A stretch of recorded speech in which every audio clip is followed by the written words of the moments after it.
Welcome to our webinar, Watt-Hour Meter Testing and Certification. Thank you for joining us. This webinar is being given by MET Laboratories. MET is a leader in the testing of electrical and electronic equipment for environmental hardiness, product safety, and electromagnetic compatibility. MET operates world-class labs in Baltimore, Maryland, Santa Clara and Union City, California, Austin, Texas, and also runs operations in China, Taiwan, and Korea. This webinar will run 30 to 45 minutes with an additional 15 minutes for questions and answers. Due to the number of registrants, all attendees will have their phones muted. If you have a question, please type it in the questions area of your GoToWebinar control panel. We will attempt to answer all questions at the end. Just a quick note on some other upcoming events. We are hosting a CB Scheme webinar on March 15th and also our EMC wireless design and testing seminar on March 8th. You can go online to metlabs.com to get more information and register. Today's webinar is being presented by Jim Reed and Modzy. Jim is MET's Telecom Lab Director and Meter Accuracy Lab Manager, and Modzy is our Regulatory EMC Lab Manager.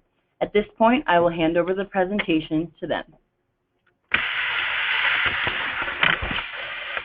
Hello, this is Jim Reed. I will be starting out with this particular watt-hour meter presentation, and at some point I will hand some of the slides over to Modzy.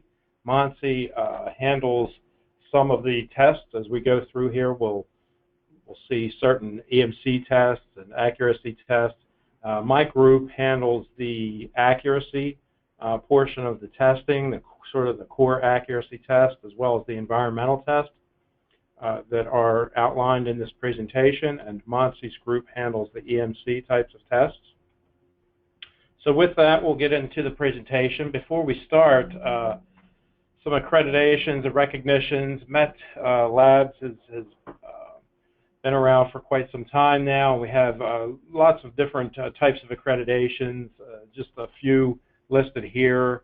A2LA accredited for ANSI C12.1, 12.20, Measurement Canada, electricity meter testing for previously approved products, IEC for the international type metering test programs that we run, and others. Again, this is just a few, really. We're the first nationally recognized testing laboratory in the country for our product safety evaluations that we perform here against UL standards and others. We're the only lab recognized to date by Measurement Canada for testing previously approved electricity meters.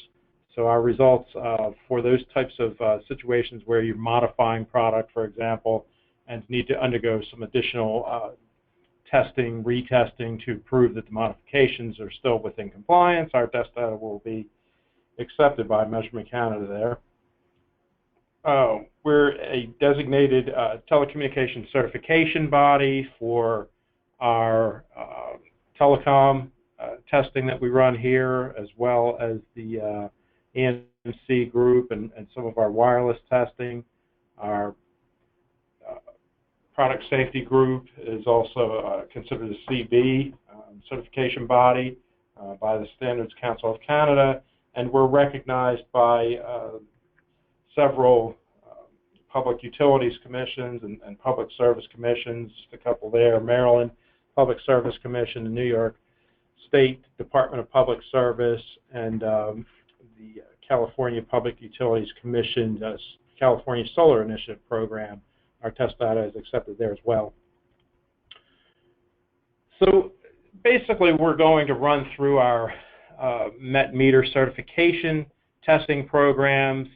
We're going to really stick, for simplicity, with the ANSI test program here, but know that we do also have other types of testing programs. I mentioned IEC, Canada, Mexican testing to CFE requirements.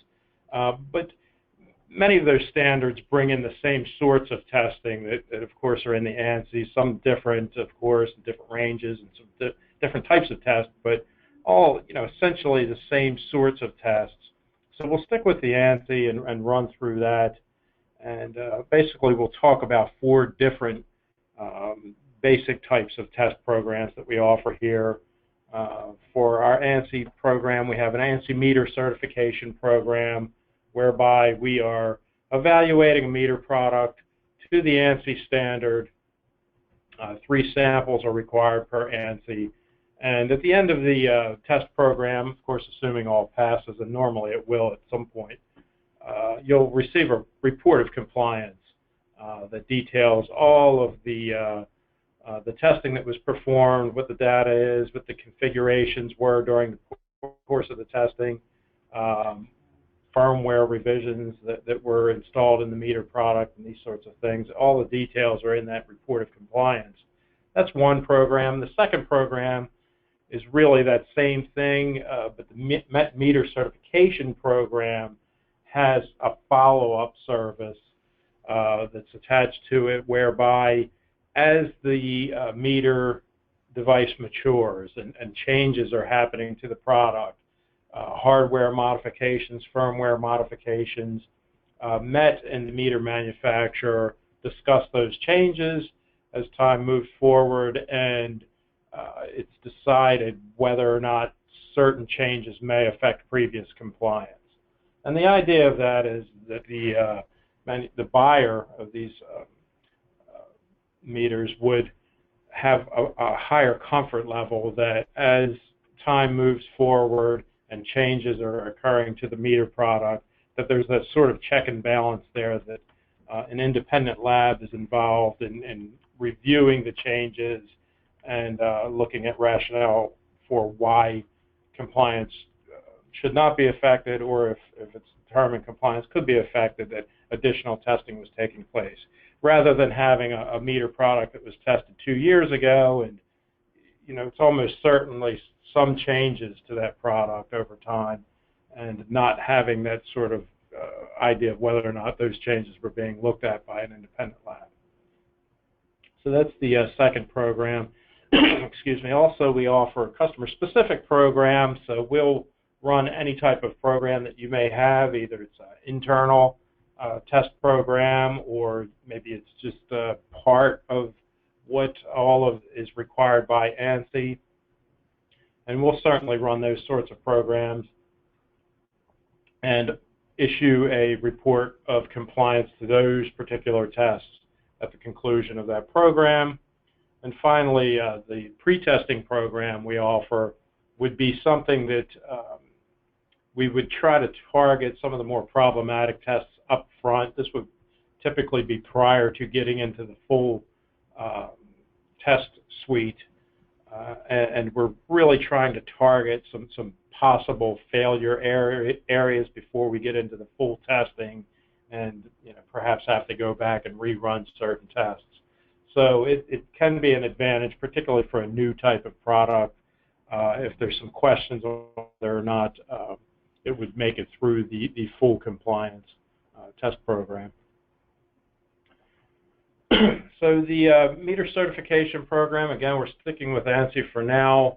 To start with, a minimum of 3 meter samples are tested for the program, and it really depends on the types of meter products that we're going to see as part of the program, what types of distribution circuits that those meters can be connected to, and those sorts of details are looked at up front during the quoting process and putting together a sort of a test plan before we get into testing.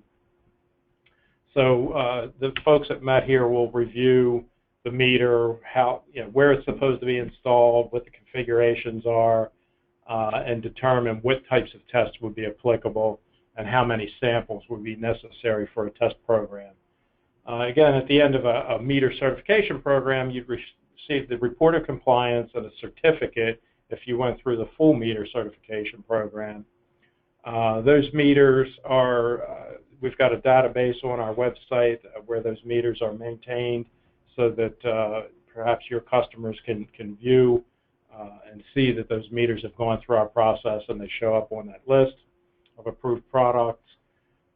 And we have a continued compliance program. Annually, we'll call in a couple of samples and at least perform some minimal accuracy tests to make sure, again, it's sort of that check and balance, to make sure that things are still looking as they should, and at least those tests are accurate and within compliance to the standard.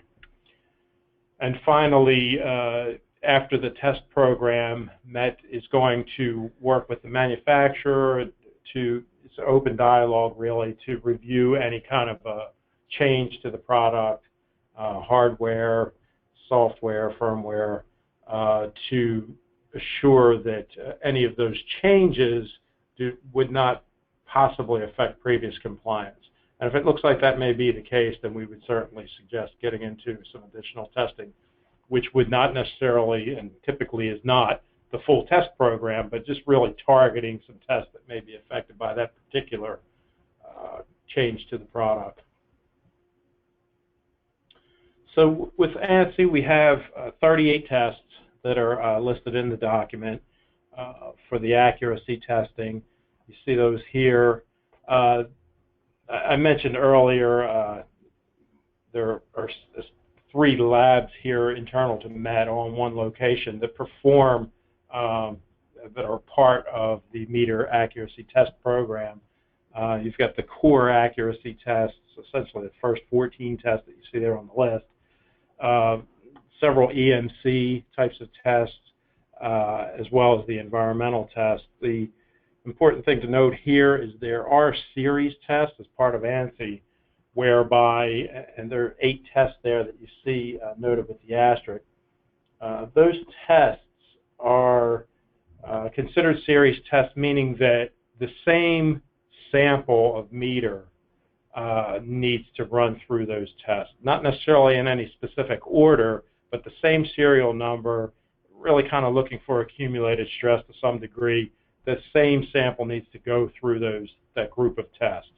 Where the other tests, you have the flexibility in the test program to use different samples. The same build out, of course, but different product samples to help quicken the pace of the test, because these test programs, a full test program, could be quite a lengthy process, 2 to 3 months, and if you're running into problems, it could extend longer than that, really. So the first 14 tests I mentioned, that's really targeting the accuracy, the core accuracy, internal influences, what is called in the standard. Those tests are shown here, performed in our accuracy lab. No load, starting load, your load performance testing, which is over a full range of the meter under unity power factor, from below a 10% of test amps, light load condition, up to the maximum of the maximum current rating of the meter. Variation of power factor, running tests at 0.5 lagging, and in some cases, depending on the type of service hookup you're expected to be connected to, may even be some leading power factor points tested in there as well. Voltage variation, plus or minus 10% of your nominal voltage variation. And again, all these are really looking at, you're taking a reference point and then changing the criteria some to make sure that the meter stays within a certain accuracy range, depending on the accuracy class of the meter. Frequency variation, quality of current circuits. If you have multiple current circuits in the meter, you're really looking at running the testing with all circuits connected, and then with only one circuit connected, you work through the test, that particular test in that way. Meter losses, looking at basically the power consumption of the voltage and current circuits, VA and watts. temperature rise testing under various load conditions. Actually, the temperature rise is at maximum load condition. You're looking at what is the temperature rise of the current circuit in the meter. Effective internal heating, that if you've got a self-contained meter, you've got certain conditions that loading conditions that you're running through, and up to maximum current, where you're making sure that the meter is still accurate within the stipulation of the standard under those conditions.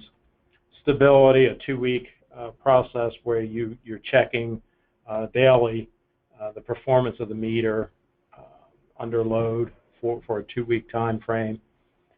Independence of elements, sort of switching and swapping, simulating maybe cross-wired circuits on the meter to different phases, both with and without voltage applied to other phases. That's only done on 3-phase meters.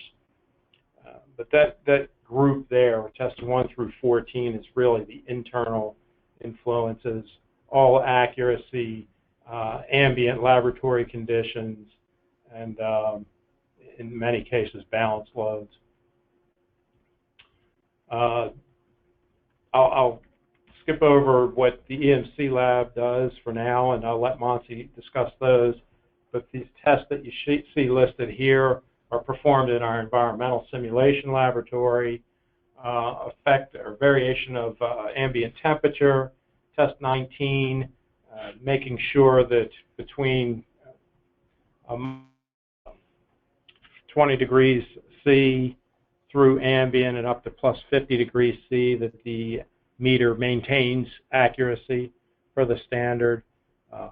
Test 20, the temporary overloads testing, really only for current classes of 100, class 100 amps and higher, looking for, and again, a self-contained meter where you can have current running through the meter itself, making sure that it can survive a 7,000 amp peak and up to a 12,000 amp peak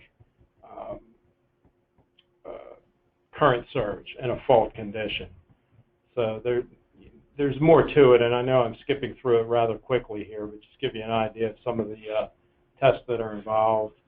If you got some secondary time base, if you have a secondary time base and a battery backup, the variation of voltage, test 23 and test 24 come into play there. You're varying the battery voltage for test 23. Test 24, you're in an ambient temperature environment to make sure that your time base maintains accuracy over those temperature ranges that are stipulated. Storage temperature and operating temperature. Many times the storage temperature test is not necessarily performed. That's a non-operational test. If the storage temperature range is stipulated as being the same as your operating temperature range, you can forego that test 29 and just get into the operating temperature.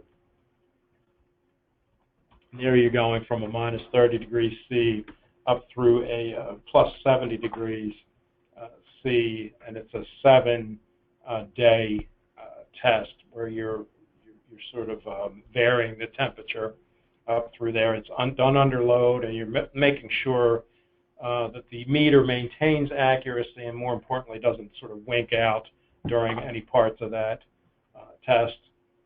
The relative humidity test, test 31, can be up to an 85 degrees C test for one 24-hour period at 95% relative humidity, non-condensing.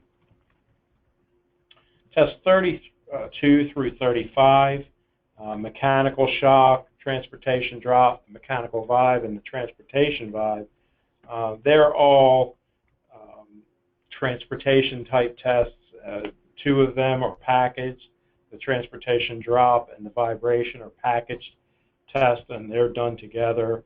The mechanical shock and the vibration are unpackaged tests, and they're typically done together. And all these environmental tests get back to accuracy. Many times you're looking at before and after accuracy conditions, sometimes during, but you're putting external influences, external stresses on the product to assure that, in some sense, the longevity of the product, but to make sure that these external conditions that the meter, many times we'll see it once it's installed in the field, are not going to affect accuracy. And finally, the last three tests, the weather simulation, salt spray, rain tightness, those tests are really for outdoor products, which of course your typical socket meter may be. But if you have some instances where that we see here where you have a sub-meter product and it's not an outdoor product, some of these tests may fall away from a test program such as that. So just generally some considerations that we make here when testing the smart meters. The testing program is all for revenue generating meters. I mean, that's why it exists. We always take a look at what the meter product is, where it's going to be installed. We work with our customers to come up with a test plan and a test configuration that makes sense to sort of fully exercise the equipment as best we can in a laboratory environment and run through our meter accuracy testing in that manner. Again, as I mentioned earlier, all of the details of the configuration and how the meter was exercised during the course of the testing is going to be in the report of compliance at the end of the test program. So it needs to be a program that makes sense. If you've got service switches in the meter, you want to actuate those before and after testing. If you've got, of course, wireless communication modules installed, you want to make sure they're operating at full accuracy. If there's any warm-up time to be concerned about prior to making your measurements, and that needs to be detailed as well up front. But there's lots of considerations that go in up front before a test program to make sure that, it's a whole program and it makes sense. Sub-meters, at least for now, they're generally tested against the ANSI C12.1 document because at the moment there really are no other criteria out there in a standard. That could change, and I know NEMA is in works with groups to try to hone in on some sub-meter specific type requirements.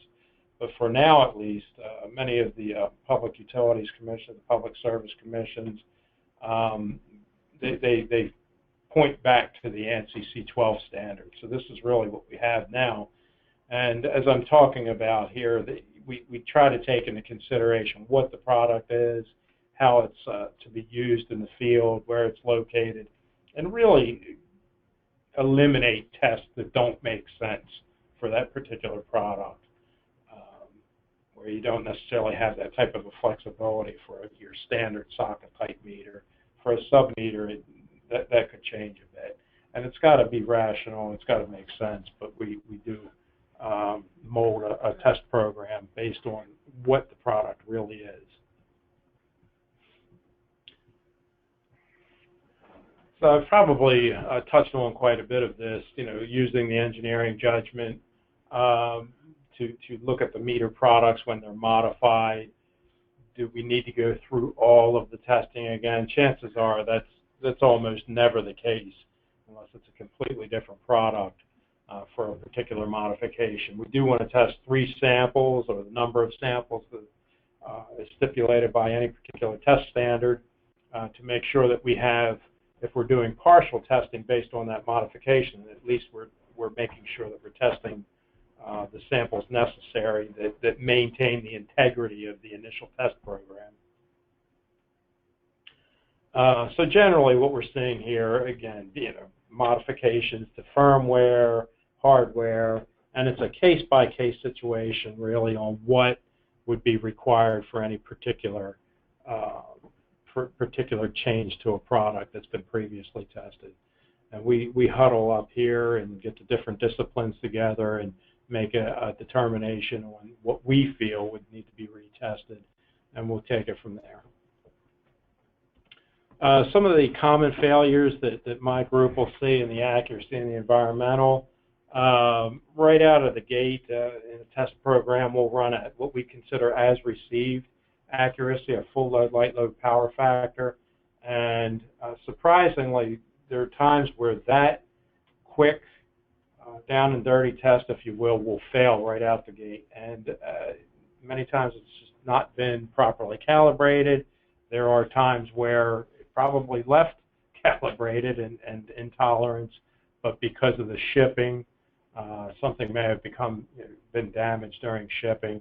So before we get into a test program, we just do that check, that as received check, to make sure that the meters are in compliance there. It also becomes some of our reference test points for some of the accuracy testing that we get involved with from the start as well. The accuracy under the full range of loading, test 3 and 4 are power factor conditions. That's another test we'll see fail more often than not. It doesn't happen in every case, of course, but these are just the ones that we see fail more often than not. The overcurrent testing of 7,000 amps peak, that's a test where the meter must not be damaged. It needs to continue to function and be accurate afterwards. So that one we'll see fail on occasion if that test does apply, particularly if you have service switches involved in the product. You could see those be affected by that test at times. Not always, and that problem was worse, I'd say, in years prior to now. That's gotten better over time. Accuracy problems during the operating temperature test. Again, that 7-day test, occasionally at the high or low end, in particular of that temperature range, you'll see products that just quit operating. So that can be an issue. And anytime we run into a failure, by the way, we stop test. It's nice that we do everything here because the other lab managers and folks know that we have a problem. And if it looks like we need to stop the test program, if it looks like we consider it a showstopper, if it's a big problem, it may require changes to get through that could affect other testing. We're making sure that we're not running concurrent tests in other areas that may have to be rerun due to that problem, that change, just as sort of an aside. Okay, back to the issues we see. Damage during the transportation, drop, or the vibration. We do see that. Improper packaging or inadequate packaging, I'll say. Sometimes that'll reveal itself during those tests, and you'll see some damage there. Weathering simulation test, occasionally we'll see discoloration of domes or corrosion that builds up over that test. It's really simulating rain spray and UV testing during a 14-day evaluation. The rain tightness doesn't happen too often, and these are for outdoor products, but it doesn't happen too often, but occasionally we'll see water that will enter the enclosure of the meter and become a problem there. Meter losses, sometimes you'll see that because of a wireless module that's installed on one of the circuits, but they are allowed to be removed for that test. That's usually not too big of an issue there. Communication problems, just simply put, sometimes the meter will stop communicating. So that's just a group of tests that we'll see in my lab that tend to be more problematic than others at times. And from there, I'll go ahead and pass this group of EMC tests over to Monty so she can talk on those points. Excuse me. Thanks, Jim. Hi, this is Mansi, and I'm the lab manager for the regulatory EMC group. I'm going to address some of the EMC-specific tests within the standard. So on your screen, you see some of the EMC-specific tests from the ANSI C12 standards. If you notice at the list of the tests, most of them are your tests that you're familiar with. So you may have come across surge testing, voltage interruptions, fast transients, radiated and conducted emissions, ESD. So some of these tests are, they are very common with some of the other international specifications like the IEC 61000-4- standards. So you must be familiar with them. But some of the tests that are completely different for the ANSI standard are test number 18, effect of external magnetic field, and test number 21, effect of current surges in ground conductor. So what this test number 18, external magnetic field test, is that it requires us to test the product as if it's immersed in a magnetic field, but instead of using a traditional Helmholtz coil to create that magnetic field, what we do is we run through a 6 by 6 feet current transformer and run 100 amperes of current through this coil, and we place the meter about 6 inches away from that coil, and that's how this product gets tested for the external magnetic field. The other test is current surge in ground conductor. What this test does is it's trying to simulate when a surge event happens or occurs near the ground rod. And what this test does is essentially it simulates the electromagnetic effects of that surge. So we are not testing the product directly to a current surge, but we create a surge in one of the conductors that's grounded. And this surge is created at a pretty high level of 20 kiloamperes, and it uses a 20 microsecond by 50 microsecond impulse shape. That should read microseconds. I see it's millisecond there.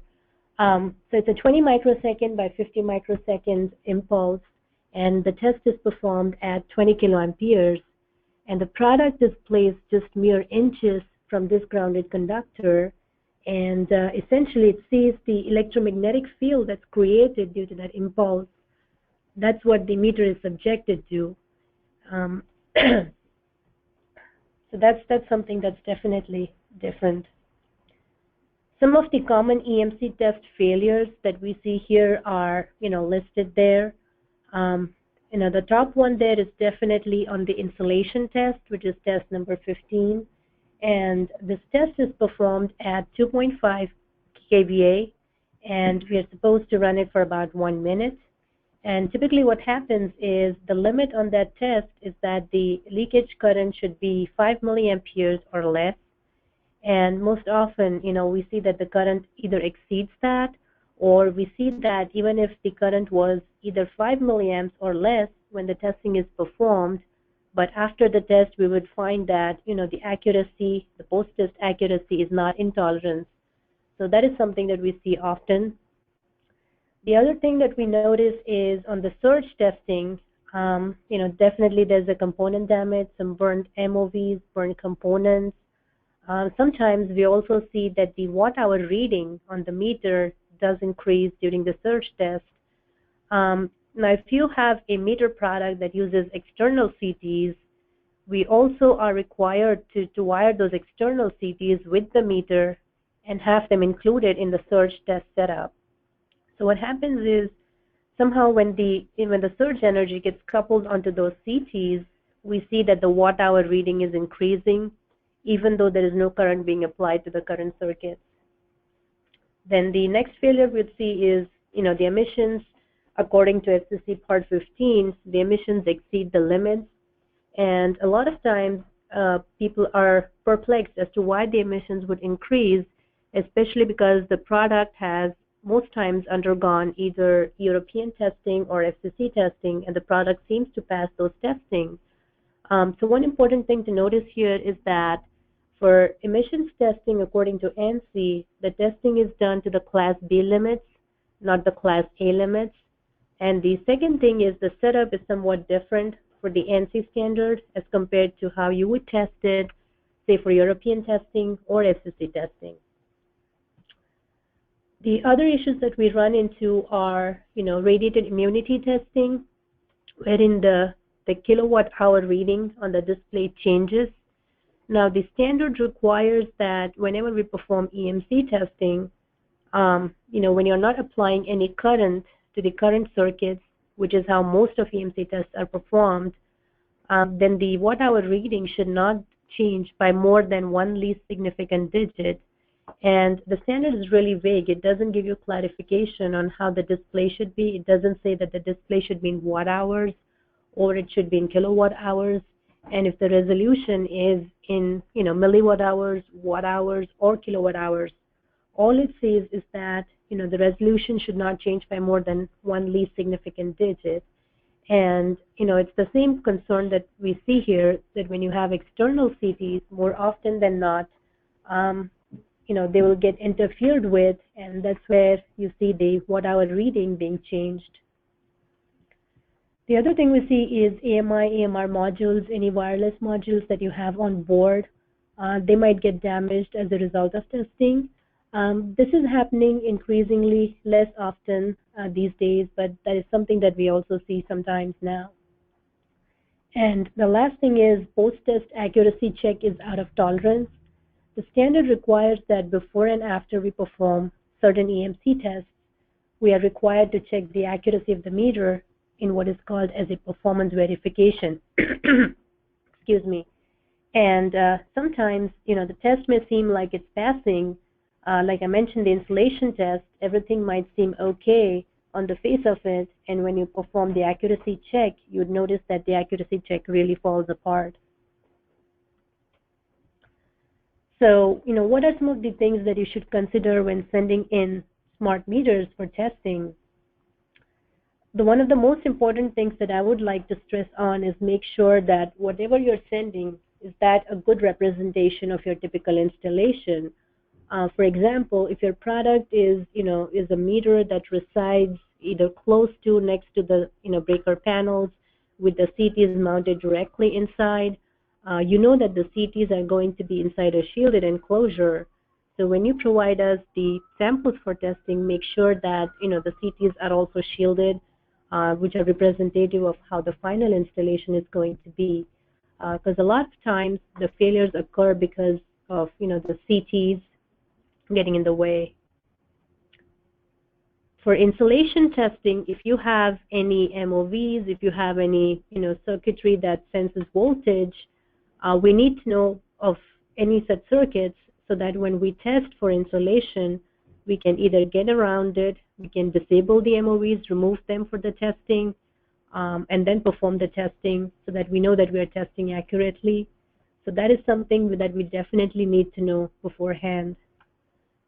Some of the testing, like the surge testing, it's performed according to it's similar to the 61000-4-5 spec, but it's more severe in the sense that the standard that it references is actually the ANSI C63.41, wherein the impedance of that surge is 2 ohms versus a 12 ohms on the international spec, and also that the test levels are really high. As you can see, 6 kilovolts and 3 kiloamperes is the test level. Most of the testing that you would do on your product for the European spec rarely goes to that test level. At the max, you would have tested that product for 2 kilovolts. And if you have tested your meter product to the international IEC 62052 spec, even then at the max, you've performed testing at 4 kilovolts. So that is something definitely to keep in mind. Then if you have any power line communication, on your product, there are some other requirements that apply. The FCC Part 15 addresses those under the carrier current devices requirements. So that is definitely something that we would need to know so that we can test appropriately for the PLC. And if you're using a PLC that's already an approved module and you're just buying it off the shelf, hopefully that other manufacturer has already performed the testing for PLC, and all you need to do is let us know that there's a PLC on your product, and we'll have to disable it when we perform our tests. And if you have any wireless module, AMI, AMR modules, be sure that they have gone through the appropriate tests and certifications, especially the RNTT directive testing. So what are some of the things that you could do, to ensure that your product passes compliance for the first time? So get familiarized with the standards, test setups, and requirements. As I mentioned, the test may look similar to other international specs, but they are deviations that need to be taken into account. For example, the surge test, like I mentioned, it's more severe. The emissions testing has a completely different setup, and there are some additional tests like insulation that are new to the spec. So definitely it would help to get familiar with what the test requirements are and what you are up against. Evaluate your product right from the design stage.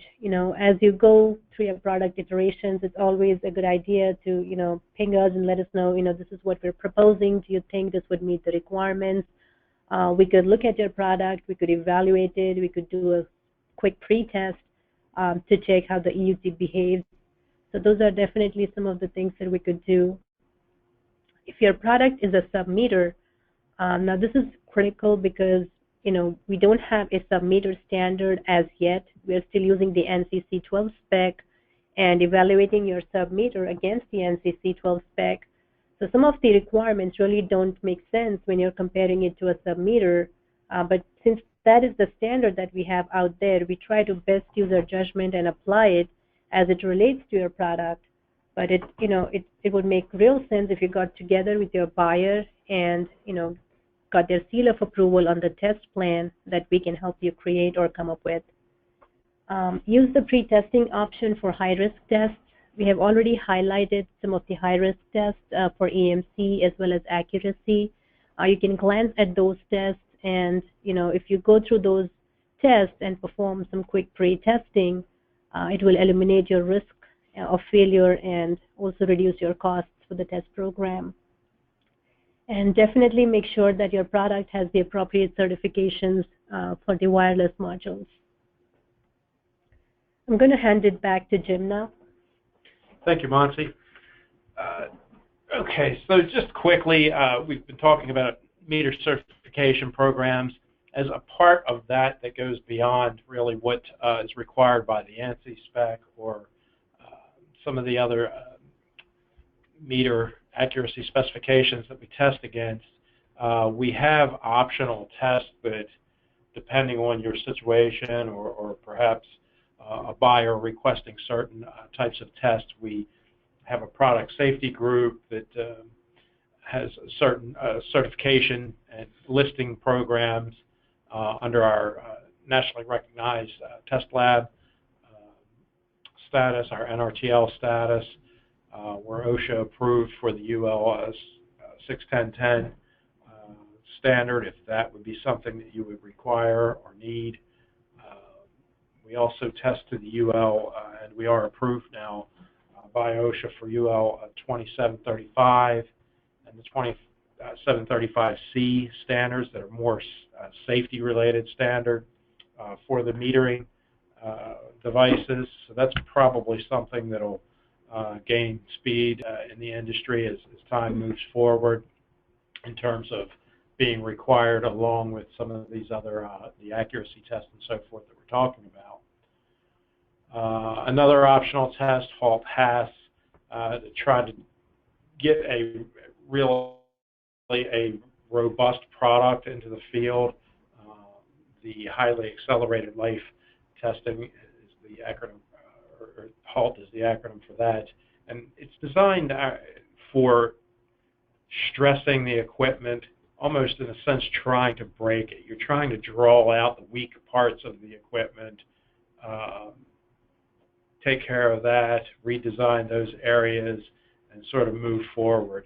So it's no set program. Our environmental group can work with you to come up with a program that makes sense for you. But again, it's all about trying to get a robust program into the field, particularly if you have outdoor type of equipment. You may really need to, or certain specific applications that are stressful environments, you may really be able to take advantage of a program such as this to help create a product that's not going to fail very often in the field.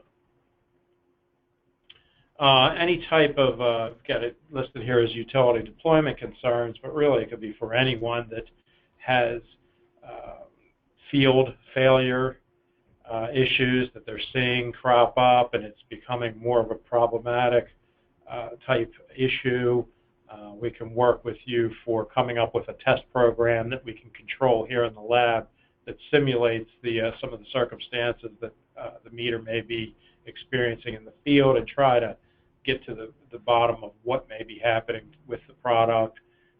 So any particular programs like that, or any internal programs, we can help you through those areas as well. We also offer CT accuracy testing here to the IEEE C5713 standard, as well as the LWC there. Occasionally that's a requirement that will come up, and we can help out with those accuracy tests for those particular CTs.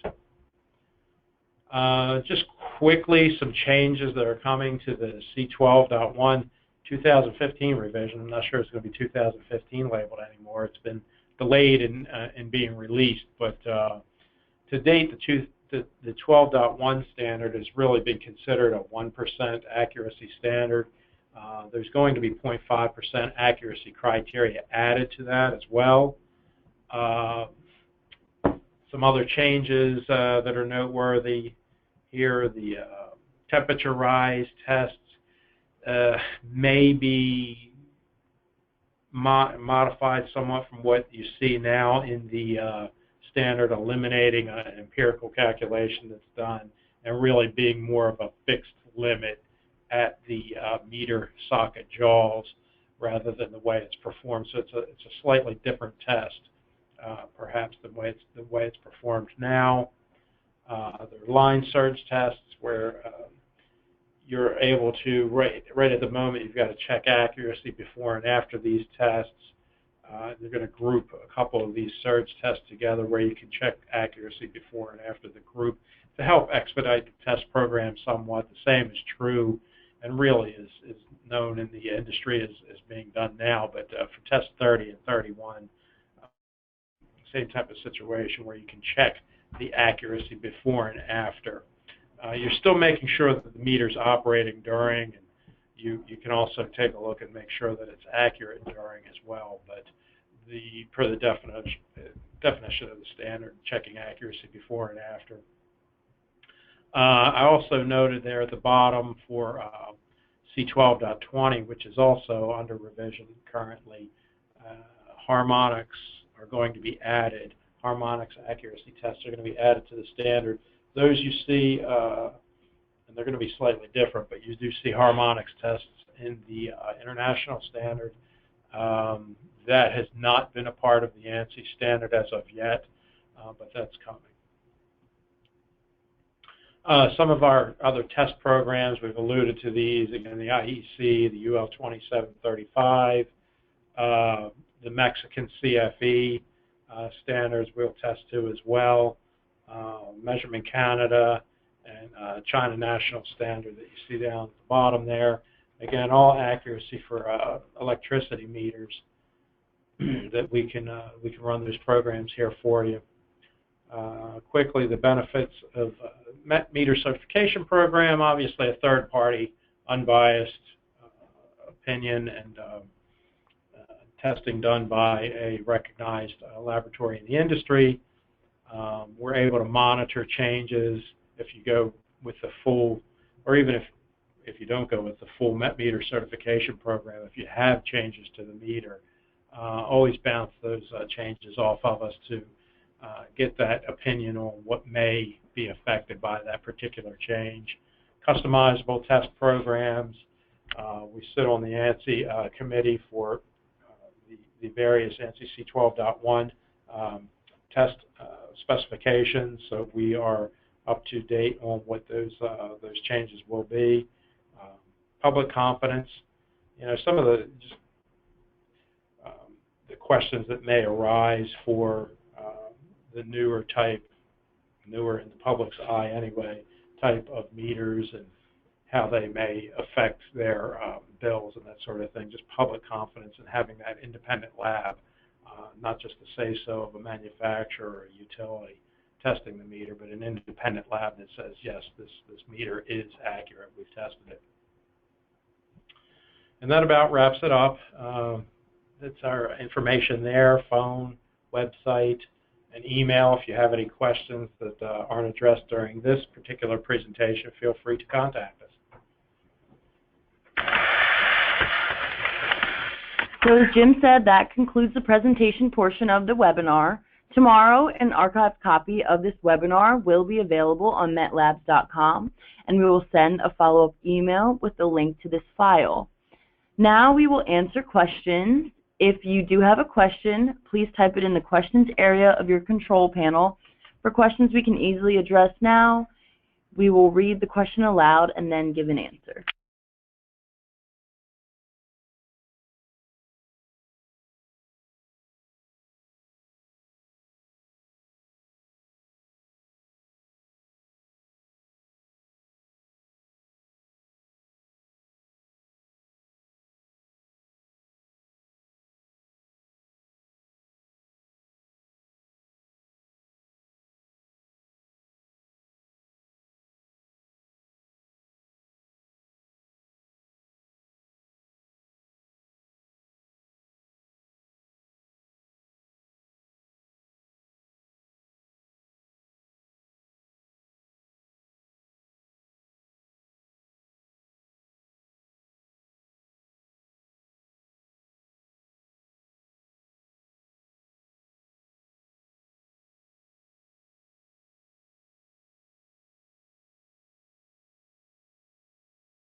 Hi, there is a question about PLC. Please clarify if the PLC must be on or can be left off during the testing.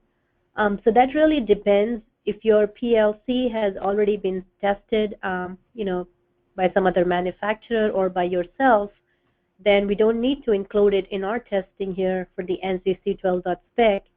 And if we are not including that for the scope of our program, then the PLC can be turned off.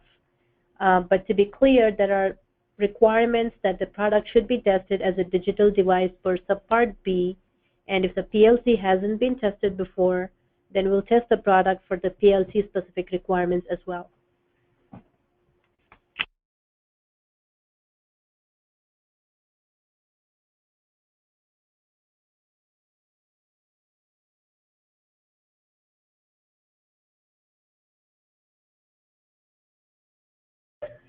So there's a question if the continue compliance test is a legal requirement for ANSI. That is really the continue compliance that we're doing here. It's not something that relates back to the ANSI standard necessarily. It's really for the certification, the MET meter certification program. We are running that through just to make sure that again, like I mentioned earlier, as a check and balance, that the meter, at least for certain particular test points, is still compliant and doesn't look like it's off very much, at least from the initial test program. So it's not something that is part of what's discussed in the ANSI document.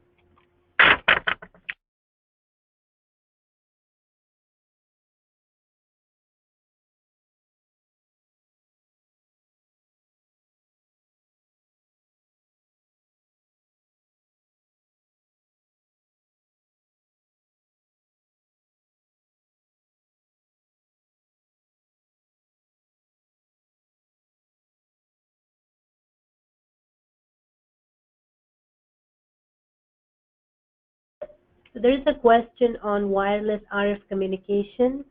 Are you able to test wireless RF communication for electric meter?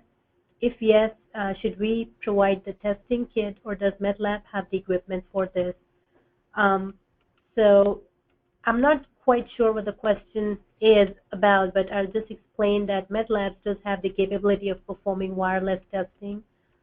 So we can perform testing for intentional transmitters, for the unlicensed and unlicensed devices for FCC Part 15, Part 22, Part 90, and a host of other rule parts, as well as testing for the European side of things.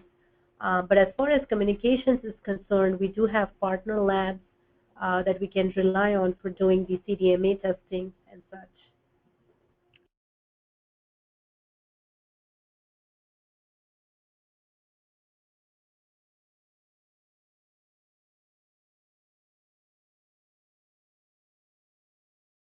So there's a question about the MID,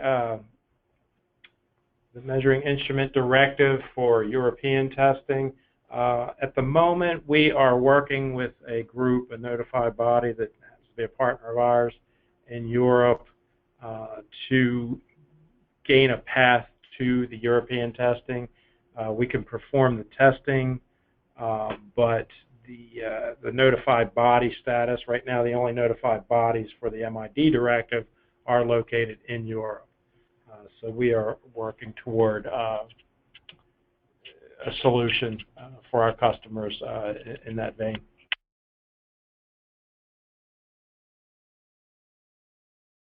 There is a question about the ANSI C12.30 technical requirements for service switches. We do perform the bulk of that testing. I'd have to look at the standard again, to be honest. I'm not certain that we perform 100% of all of the tests required by that standard, but I can look into that. If you could send me an email on that as a reminder, I certainly like to look into that farther for you.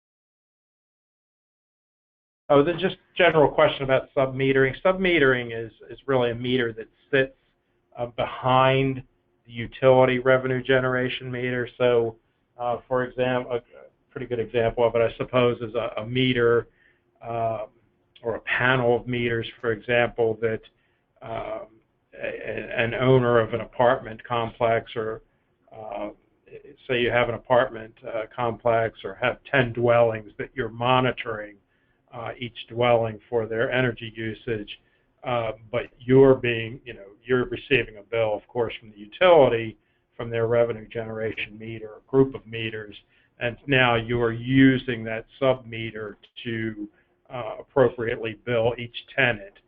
That's a sub-meter. It's something that's not, it's behind, if you will, the revenue generation utility meter that's installed on the premises.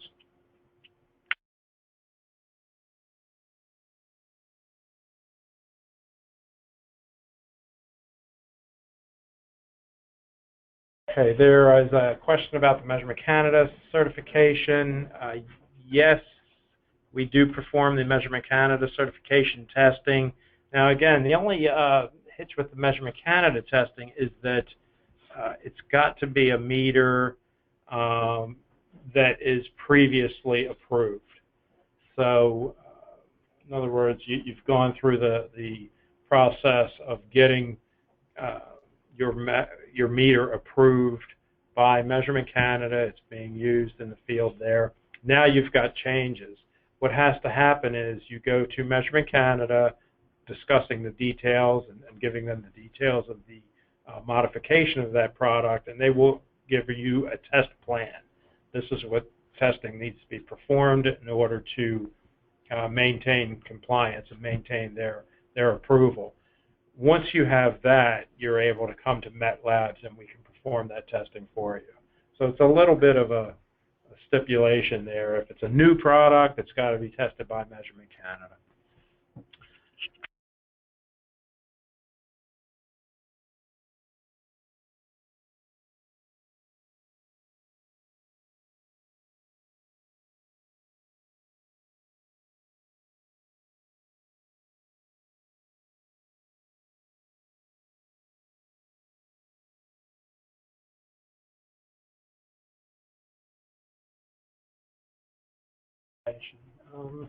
So there's a question about installing meters and accuracy after installation. Met currently is not going in the field and testing meters for accuracy when installed in the field. So all of our testing is currently in-house in the laboratory environment testing. If you have a question about a sub-meter product or meter, if you own it, you may be able to pull and send that to us.